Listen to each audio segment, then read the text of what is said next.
Halo teman-teman podcast Uang Bicara. Hari ini kita bakalan ngobrolin soal dana pacaran. Nah, kadang-kadang ini tuh abai nggak disiapin, tapi itu sebenarnya cukup menguras uang juga loh ya pacaran gitu. Gimana sih biar pacarannya sehat secara finansial? Kita bakalan ngobrolin dengan seorang financial planner sekaligus juga founder Integrita, Mbak Gita Argasasmita. Halo Mbak Gita. Halo Mbak Alin, selamat pagi. Selamat pagi, kita seru banget obrolannya nih ya. Nah gimana sih sebenarnya kalau dana pacaran ini perlu disiapin kah? Gimana menurut kamu?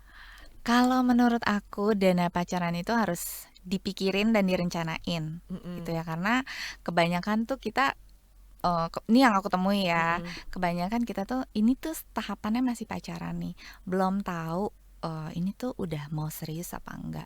Tapi seolah-olah kita melakukan pengeluaran tuh seolah-olah kita udah berumah tangga.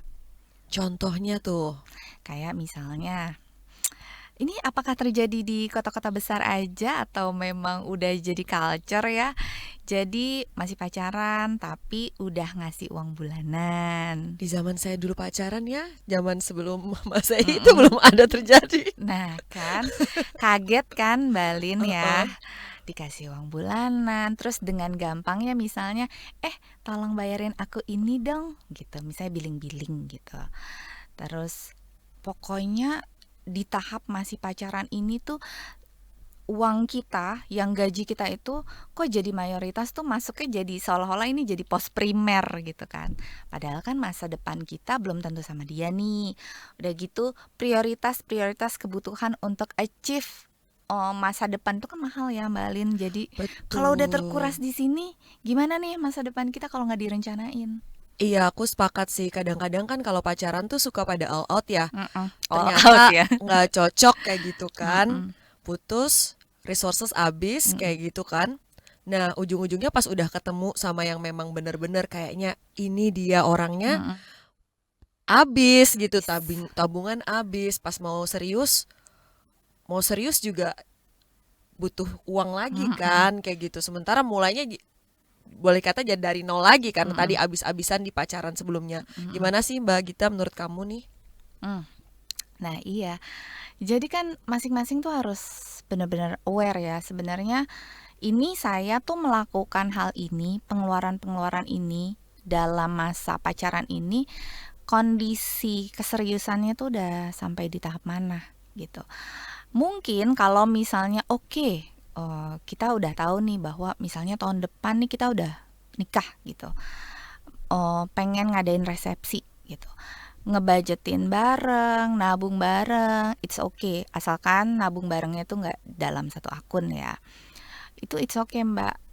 Jadi masing-masing tuh punya bobot apa ya namanya, bobot kewajiban untuk bisa achieve goalsnya mereka berdua gitu. Tapi kalau misalnya untuk cuma hal-hal yang buat dating gitu ya, terus udah gitu buat staycation. Sekarang ya pacarannya staycation. Mungkin dulu juga, Staycation jangan tapi dulu nggak pakai ya, cuma mungkin nggak pakai istilah staycation. traveling gitu Iya. maksudnya, traveling. Tapi belum ada kejelasan nih, seserius apa, langkah-langkah apa nyatanya tuh mau kemana. Ya udah jangan dulu dong. Nanti ya itu kata Mbak Lin tadi, putus itu jadi investasi bodong gak sih? Iya. Memulai lagi. Atau saking kebanyakan keluar biaya meskipun dia orang yang salah tetap kekeh dipertahanin saking udah keluar biaya banyak. Ih ada sih yang seperti itu ya. Itu kayak teori sunk cost fallacy. Iya betul betul. Sayang nih gue kayaknya masih ada harapan. Nah, akhirnya denial gitu. Baik, sebenarnya kalau pacaran yang sehat Mm-mm. nih budgetnya seberapa Mm-mm. disesuaikan atau gimana nih menyusun budget pacaran kalau yang sehat nih tanpa Mm-mm. menafkahi sebelum waktunya tadi? Kalau saran dari aku sih ya, tetap ya kita semua tuh harus balik lagi ke apa rumus budgeting. Setiap orang tuh harus punya rumus budgeting nih dalam pengeluarannya. Aku selalu pakai gini Mbak Lin, 4 3 2 1. Mm-mm. 40% buat primer, 30% boleh buat nyicil. Boleh ya, bukan harus gitu. Terus 90%-nya itu buat nabung sama investing, 10% buat playing. Tapi kalau nggak punya cicilan, angkanya jadi berubah lagi, jadi 50% primer, 30% nabung, terus 20% buat playing. Nah, pacaran itu kalau advice aku harus masuknya ke 10-20% yang playing ini. Budget playing. Mm-mm. Tapi kita harus juga aware ya di dalam budget playing itu kan ada kebutuhan personal juga ya. Kayak misalnya kita mau shopping gitu, mau langganan apa nge-gym misalnya ada di 10-20% itu gitu. Nah, kalau misalnya tadi tuh yang aku bilang, oh ini udah ada nih buat rencana menikah.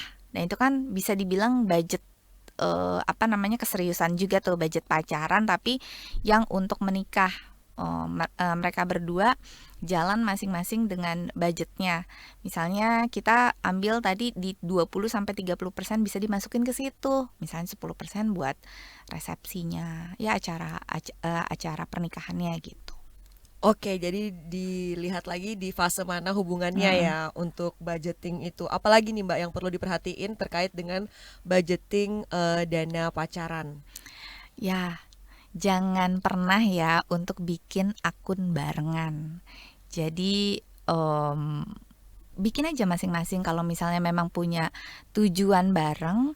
Terus misalnya tadi dana menikah atau buat DP rumah misalnya udah serius banget nih buat DP rumah.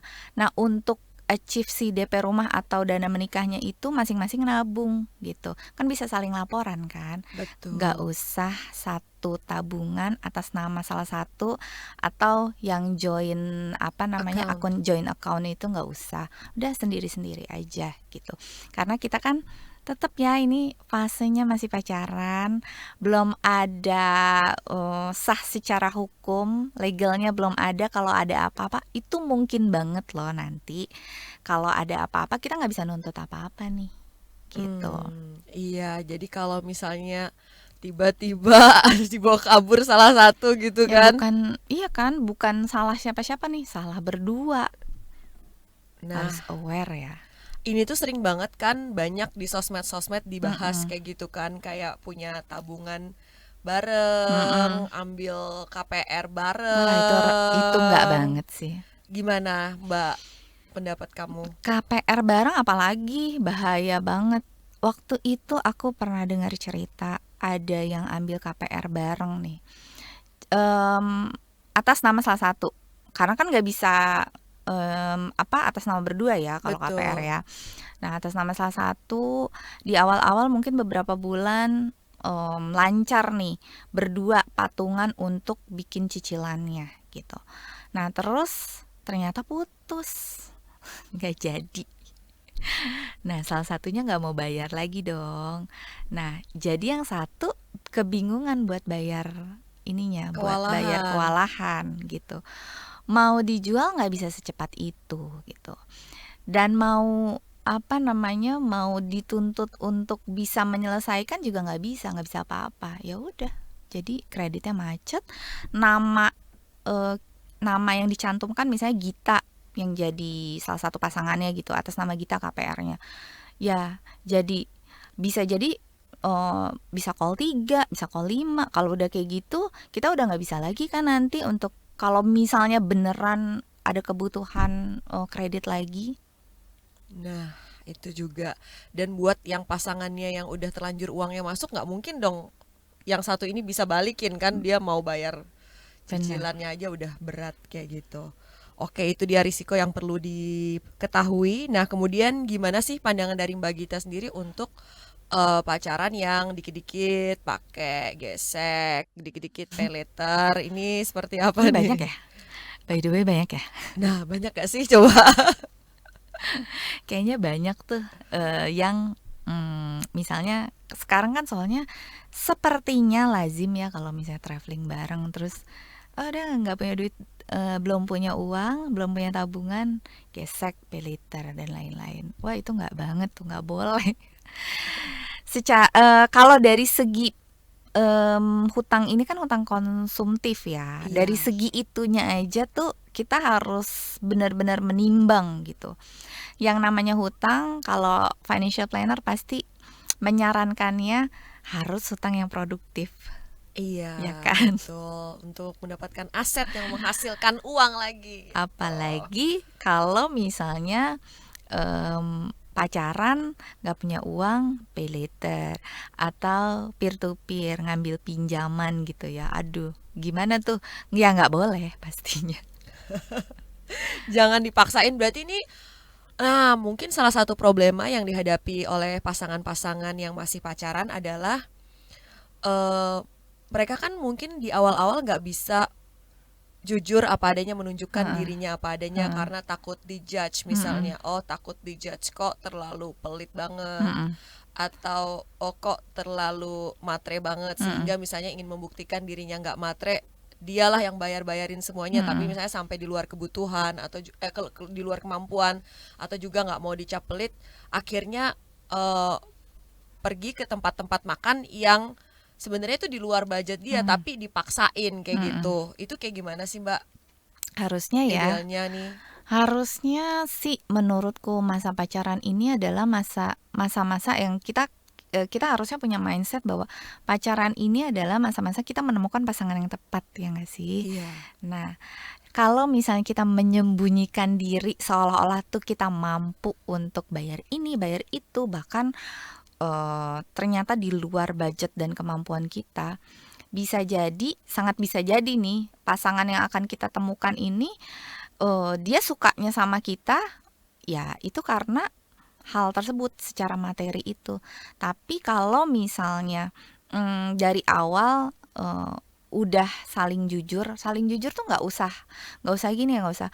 Oh, aku punya utang segini banyak, aku adalah sandwich generation gitu, Mm-mm. misalnya. Aku tabungannya cuma segitu. Nggak harus seperti itu ya. Kalau di awal-awal pacaran sih nggak usah seterbuka itu. Tapi cukup cukup melakukan pengeluaran yang benar-benar sesuai dengan kemampuan kita. Kalau misalnya kita memang bisanya, kalau anniversary misalnya, nggak di fine dining, cuma di restoran biasa, kafe biasa, ya udah nggak apa-apa. Dan dari situ kan kita bisa menilai nih di antara kedua belah pihak. Kalau misalnya saling, oh kayaknya dia nggak sesuai deh sama aku karena aku kayaknya nggak bisa makan di tempat-tempat biasa, ya berarti dia bukan buat kita kan. Itu malah jadi lebih baik untuk kalau emang kita serius di dalam terus kemudian menikah, itu kan jadi mengurangi resiko-resiko di dalam pernikahan, gak sih Mbak? Iya betul, berarti harus diikhlaskan bukan untukku kayak gitu ya. Mm-mm. Iya, Kalau menurutku sih gitu tuh. iya sepakat sih, harus bisa melihat realita juga ya, nggak sustainable juga kalaupun kita bisa memenuhi apa ya keinginannya di masa pacaran, nanti Mm-mm. pas pernikahan belum tentu Mm-mm. sustainable ya. Baik. Kalau sekarang fenomena split bill kan, Mm-mm. kalau di luar negeri tuh udah common banget pergi Mm-mm. bareng kayak split bill aja. Mm-mm. Kalau kayak di kebudayaan-kebudayaan tertentu, Mm-mm. split bill ini masih belum bisa secommon kayak Mm-mm. orang pacaran di budaya barat ya Mbak Mm-mm. ya. Mm. Kalau pandangan kamu sendiri gimana nih Mbak? Kalau itu Mas, menurutku balik lagi ke masing-masing orang ya. Mm-mm. Conditional banget sih menurut aku. Nggak harus, oh kalau zaman sekarang tuh harus split bill gitu, nggak harus Mm-mm. kayak gitu. Tapi kalau misalnya mau split bill dan dua-duanya punya culture yang sama, pandangan yang sama, ya akan lebih baik gitu, akan lebih bagus gitu. Tapi kalau misalnya salah satu mungkin punya pandangan yang beda, juga nggak bisa dipaksain. Cuma yang harus diomongin, diobrolin adalah bahwa oke, nggak split bill nih, tapi pengeluarannya segini ya, harus tahu budgetnya berapa gitu. Harus sepakat dulu bahwa pacarannya tuh di level level pengeluarannya tuh berapa gitu. Yang biasa mereka konsumsi tuh standarnya harus ada gitu. Hmm. Baik. Jadi kita mungkin perlu lihat kondisi masing-masing dan mencapai kesepakatan ya Mm-mm. kalau soal split bill ini. Nah, selain tadi jangan nabung bareng di akun yang sama, jangan Mm-mm. ngambil cicilan sama-sama sebelum Mm-mm. waktunya, sebelum menikah. Kalau soal pinjam meminjam uang nih kan juga banyak kita dengar kasus nih Mbak Gita. Kayak gimana sih? Apalagi yang big big nono nih. Mm. Iya, masa pacaran jangan saling pinjem-pinjeman uang nih.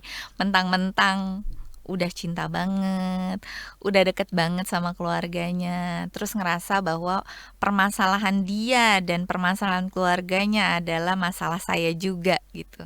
Ya, harus tetap ada batasnya kalau pacaran. Masalahnya kita ini nanti em, masa-masa pacaran ini kan belum legal nih, belum sah gitu. Kalau ada apa-apa itu kita nggak bisa menuntut hak dan kewajiban kita gitu Mm-mm. kan. Kalau misalnya ada kan tuh Mbak, tadi kita ngobrol-ngobrol ya Mm-mm. cerita dia bayarin hutang-hutang keluarganya katanya. Terus tiba-tiba putus, minta dibalikin tuh uang yang udah dia bayarin, dan nilainya lumayan ya ratusan juta gitu. Kalaupun em, orang yang udah dibayarin ini nggak mau balikin, gimana? Kan gak ada hitam di atas putih kan. Nah, mengerikan banget ini. Heeh. Gimana? Tapi kalau ya kebetulan ceritanya orangnya mau balikin nih, itu tapi kebetulan ya gitu. Tapi kan sebenarnya hal-hal seperti ini harus dihindari lah ya, harus tahu batasan. Pokoknya kalau misalnya belum nikah, itu nggak ada jaminan secara hukum kita bisa nuntut apa-apa terkait uang yang udah kita keluarin gitu. Kecuali emang agak nggak apa namanya minim rasa malunya ya, Iya. misalnya bil-bil yang kemarin udah dibayarin ditagihin, kan ada juga tuh Ada Mbak, yang putus semuanya ditagihin. barang-barangnya Iya, dikirim ditagihin. invoice. Nah pikirin, kamu ngasih barang-barang yang mahal itu beneran bener-bener ikhlas gak nih? Kalau kalau misalnya ada maunya di belakangnya, udah nunggu nanti aja pas udah nikah. Berarti kayak gitu juga ya prinsipnya untuk ngasih kado ulang tahun, kado anniversary, kayak gimana sih Mbak? Ground rules ya, at least. Kalau ngasih kado ulang tahun ini kan salah satu yang istimewa. Mm-mm. Kamu bisa nabung dulu nih, kan udah tahu nih tanggal ulang tahunnya atau tanggal anniversary-nya, itu untuk menghindari kayak pay later, kayak pakai sisi gitu misalnya. Nah, kemampuannya seberapa gitu. Terus kamu beneran ikhlas gak sih? Itu ya, itu kalau itu ikhlas kan kita nggak tahu nih ukurannya segimana. Ikhlas nggak nih, secinta apa sih untuk ngasih barang. Tapi seyogianya sih kamu pasti bisa mengukur lah ya, apa yang common untuk diberikan dan apa yang terlalu berlebihan. Misalnya ulang tahun ngasih rumah itu kan berlebihan Mm-mm. dong, Mm-mm. atau ngasih mobil. Mm-mm. Ya mungkin ada ya sultan-sultan itu yang merasa bahwa kalau ngeluarin segitu biasa-biasa aja. Iya, ada kan Ada influencer kan? cewek yang kasih cowoknya mobil ternyata putus juga. Tapi kalau kalau misalnya uang segitu nggak masalah ya. Iya. Tapi kalau misalnya itu masih masalah besar buat kamu ya jangan gitu. Jadi ukurannya adalah diri sendiri ya Mbak Diri kita. sendiri, kemampuan kita tuh segimana. Nah, untuk ngukurnya sebenarnya teman-teman tuh bisa bikin financial check up loh gitu. Dan bikin budget tiap bulan. Kalau soalnya kadang-kadang kita tuh ngerasa mampu karena kita kan nggak pernah ngitung. Iya, yang penting lewat aja tuh bulan dapat gaji Iya, lagi gitu kan. kita tuh nggak tahu. Mika, kalau misalnya ditanya nih kebanyakan ya Mbak Alin, gaji kamu berapa sih? Bisa langsung nyebut, oh gaji aku 10 juta misalnya Heeh. gitu. Iya. Tapi kalau ditanya, pengeluaran kamu berapa sih? Aduh, berapa ya? Beda-beda deh tiap bulan gitu. Nah, Ya kan? Jadi oke. kenapa dia ngerasa selalu mampu? Karena uangnya emang ada, uangnya ada. Cuman dia nggak pernah tahu itu uangnya tuh pos-pos, exactly the number tuh berapa sih yang dia bener-bener buat dia butuhin gitu. Oke. Premarital financial check up menarik nih ya. Mm-mm. Di level apa tuh kita bisa ajak pasangan kita yuk financial check up bareng pas udah tunangan atau gimana? Kalau udah memutuskan untuk kita yuk menikah gitu. Oh, nggak mesti nunggu sampai seremoni Eh, tunangan kayak gitu nggak ya? usah. Kalau misalnya udah, yuk kita nikah, kita udah mulai obrolin tentang kebiasaan-kebiasaan keuangan kita. Terus apa sih yang menjadi beban keuangan kita, misalnya kita sandwich generation. Harus diomongin tuh sama calon juga. Karena ini kan nanti terkait dengan pengeluaran di masa pernikahan. Mm-mm. Hutang-hutang Hmm. gitu ya. Hutang itu juga bisa bikin kita jadi menilai pasangan kayak gimana. Kayak misalnya, nih dia tuh kok banyak hutang karena apa ya? Misalnya ada juga kan orang banyak hutang karena misalnya dia senang usaha tapi nggak punya bisnis plan. Jadi gagal terus usahanya gitu. Atau emang dia hedon aja gitu, banyak utangnya. Di situ kan kita bisa ngelihat, oh saya bisa nggak ya sama orang yang hedon kayak gini sampai punya hutang yang numpuk. Ada juga orang yang emang gampang banget, ringan banget berhutang, sementara Mm-mm. satunya bener-bener takut punya utang. Mm-mm. Itu kan Mm-mm. bisa terjadi ya. Dan itu bisa jadi pertengkaran dan perdebatan di pernikahan nanti kan, Mbak. Iya. Perbedaan pandangan tersebut. Nah, jadi utang tuh utang angka itu, Heeh. money itu sebenarnya bukan cuma jadi ukuran dia mapan atau enggak Mm-mm. secara materi, tapi dia mapan secara mental atau enggak. Kalau menurutku, dia tuh bisa Hmm. menggambarkan keseluruhan karakter kita kalau kita lihat mutasi keuangan seseorang. Wow. Apa aja nih habit-habit red flag Mm-mm. pasangan yang perlu diketahui sebelum menikah? Hmm. Dia tadi punya hutang apa enggak? Hutangnya tuh hutang apa? Mm-mm. Tuh, itu eh, apa kita perlu tahu alasan di balik itu. Ya mungkin nggak semua orang punya hutang tuh karakternya jelek, siapa tahu memang ada kebutuhan keluarga dan lain-lain gitu. Terus kemudian red flagnya dia nggak mau mikirin masa depan, nggak punya tabungan sama sekali, nggak punya investasi sedikit pun. Kenapa kok bisa kerja bertahun-tahun tapi nggak punya tabungan sama sekali? Berarti orangnya YOLO banget ya. Hmm. Kita bisa nggak sih untuk kayak mm, hidup dengan orang yang tidak pernah merancang masa depan, tuh bisa jadi stres tersendiri loh gitu gitu ya Iya, kan ya. Oh, bener. gimana sih nih kok nggak mikirin sama sekali kita akan apa, rencana-rencana apa namanya, kehidupan kita nanti seperti apa gitu. Dan pace-nya kan akan beda nanti di pernikahan kan. Yang satu cari source of income yang lain gitu untuk bisa ngejar goalsnya, nabung, saving dan lain-lain. Yang satu lagi ya santai, mungkin ngabisin uangnya juga santai, Hmm. atau traktir teman-temannya gitu. Iya. Terus juga dia apakah terlalu baik sama orang. Ada yang kayak gitu, baik Ada banget sampai ngorbanin keuangan ada sendiri. Mbak. Aku punya punya beberapa klien juga case-nya adalah gajinya besar tapi nggak bisa nabung, nggak bisa invest, dan akhirnya terlibat hutang karena terlalu baik sama orang. Terlalu baiknya tuh gini loh, mungkin dia pengen banget nyenengin orang padahal dia nggak punya kewajiban itu, ngirim temannya hampers, terus traktir teman-temannya kayak gitu, dan akhirnya mengorbankan uangnya dia dan kebutuhannya dia gitu, dan itu jadi masalah di dalam rumah tangga. Iya betul, kayak selalu butuh validasi dia tuh Validasi, baik kayak benar, gitu. benar, butuh validasi itu.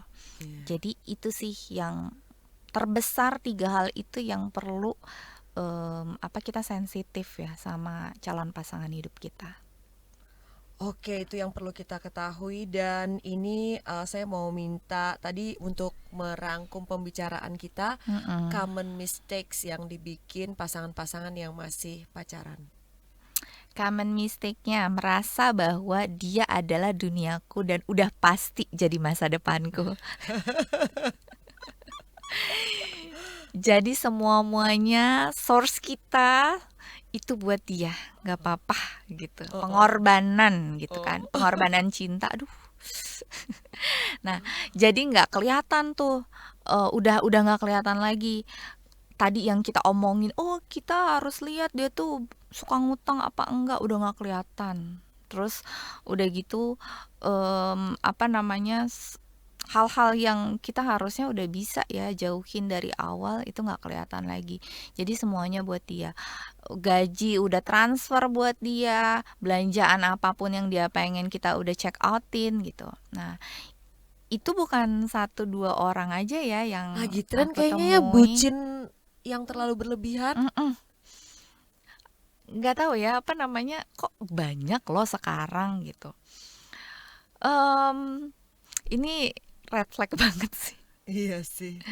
Jadi itu ya teman-teman, kalau misalnya lagi pacaran, ya udah itu tanggung jawab keuangan adalah tanggung jawab masing-masing gitu. Kita nggak punya kewajiban untuk menafkahi pacar kita, atau nggak punya kewajiban untuk mengeluarkan, eee, nge-arrange pengeluaran itu wajib, mmm, di luar kemampuan kita gitu. Iya, betul. Sepakat banget Mbak Gita. Baik, boleh kasih closing statement nggak untuk teman-teman podcast Uang Bicara nih, biar sehat pacarannya? Hmm, buat teman-teman uang bicara, biar sehat pacarannya, kamu juga harus punya keuangan yang kuat gitu ya. Kalau misalnya kamu mau menjadi hero buat pasangan kamu, berarti coba optimalkan dulu keuangan kamu supaya nanti kalau misalnya bener-bener nih serius dan akhirnya jadi, ya kamu beneran jadi hero-nya dia nih dengan jadi orang yang punya keuangan yang sehat, terus juga mungkin bisa jadi role modelnya dia untuk bisa ngajarin gimana caranya arrange masa depan bersama nantinya. Wow, nice banget. Thank you Mbak Gita Arga Sasmita udah join sama kita di podcast Uang Bicara. Sama-sama Mbak Lin, Semoga makasih membantu banyak. teman-teman semua. Yes, our pleasure. Thank you.